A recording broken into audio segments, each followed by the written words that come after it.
ഈ സ്വതന്ത്ര ചിന്താഗതി അപകടകരമായി ലോകത്ത് ധാർമ്മികതയെ തകർത്ത, മനുഷ്യത്വത്തിന്റെ കടക്ക് കത്തിവെച്ചിട്ടുള്ള ഈ ചിന്താഗതിയെ സംബന്ധിച്ചിടത്തോളം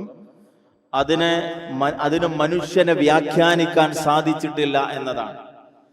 കേവലമായ ഭൗതിക ഘടക പദാർത്ഥങ്ങൾ കൂടിച്ചേർന്ന ഒരു സത്ത മാത്രമാണ് മനുഷ്യൻ എന്ന് വാദിക്കുന്ന, ആത്മാവിനെ നിഷേധിക്കുന്ന ഈ പ്രത്യയശാസ്ത്രത്തിന് മുമ്പിൽ മനുഷ്യന്റെ പ്രതിസന്ധികൾക്ക് ആത്മാർത്ഥമായ ഒരു പരിഹാരം നിർദ്ദേശിക്കാൻ ഇന്നേ വരെ സാധിച്ചിട്ടില്ല. അത് അതിന്റെ ചരിത്രം പരിശോധിച്ചാൽ നമുക്ക് കാണാൻ സാധിക്കും. അതുകൊണ്ട് തന്നെ ഇവിടെ മനുഷ്യൻ എന്ത് എന്ന, മനുഷ്യൻ ആര് എന്ന, മനുഷ്യൻ എങ്ങോട്ട് എന്ന, മനുഷ്യൻ എന്തിനു വേണ്ടി എന്ന ചോദ്യത്തിന് വ്യക്തമായ ഉത്തരം ലഭിക്കുമ്പോഴാണ് ഈ പ്രഹേളികക്ക് പരിഹാരമായി തീരുക. അവിടെയാണ് ഇസ്ലാമിന് വളരെ കൃത്യവും വ്യക്തവുമായി മനുഷ്യന്റെ ബുദ്ധിയുടെ മുമ്പിൽ ചില കാര്യങ്ങൾ സംസാരിക്കാനുള്ളത്. മതം മനുഷ്യ നന്മക്ക് എന്ന് നമ്മൾ പറയുമ്പോൾ ആ അടിസ്ഥാനപരമായ മതം എന്ന് പറയുന്നത് പ്രകൃതി മതമാണ്, ദൈവിക മതമാണ്. അതെന്ത് എന്നത് വളരെ കൃത്യമായി ഇസ്ലാം നമ്മുടെ മുമ്പിൽ വരച്ചു കാണിച്ചു തരുന്നുണ്ട്. ഒന്നാമതായി മനുഷ്യൻ ആര്, എന്ത് എന്ന് വ്യാഖ്യാനിക്കുന്നു.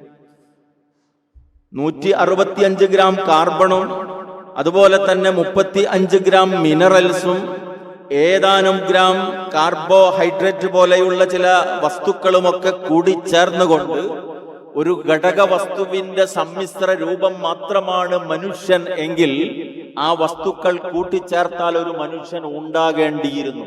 അവിടെയാണ് ഭൗതികവാദത്തിനും ലിബറലിസത്തിനും ഒക്കെ പരാജയം സംഭവിച്ചത്. കേവലം ഒരു ഭൗതിക ഘടക വസ്തു മാത്രമായി മനുഷ്യനെ കണ്ടു. എന്നാൽ ഇസ്ലാം അവിടെ മനുഷ്യനോട് പഠിപ്പിച്ചത് ഈ കേവലമായ ശരീര വസ്തു അല്ലെങ്കിൽ ഭൗതിക വസ്തു മാത്രമല്ല നീ എന്നും, നിനക്കൊരാത്മാവുണ്ട് എന്നാണ്. ആ ആത്മാവിന്റെ ശുദ്ധീകരണത്തിലൂടെ മാത്രമേ മനുഷ്യനെ നന്നാക്കാൻ സാധിക്കുള്ളൂ. ഖദ് അഫ്ലഹ മൻ സക്കഹ വഖദ് ഖാബ മൻ ദസ്സഹ. ആത്മാവിനെ ശുദ്ധീകരിച്ചവൻ വിജയിച്ചു, അതിനെ കളങ്കപ്പെടുത്തിയവൻ പരാജയപ്പെട്ടു. അതുകൊണ്ട് ഒന്നാമതായി മനുഷ്യൻ ഉൾക്കൊള്ളേണ്ടുന്നത് ദേഹത്തിനപ്പുറത്തൊരു ദേഹിയുണ്ട് എന്ന യാഥാർത്ഥ്യമാണ്. ശരീരത്തിനപ്പുറത്തൊരു ആത്മാവുണ്ട് എന്ന യാഥാർത്ഥ്യമാണ്. ഈ ആത്മപ്രധാനമായ മനുഷ്യാസ്തിത്വത്തെ നിഷേധിച്ചു എന്നതാണ് ലിബറലിസത്തിനും മെറ്റീരിയലിസത്തിനും സംഭവിച്ച ഏറ്റവും വലിയ പരാജയം എന്ന് നമുക്ക് കാണാൻ സാധിക്കും.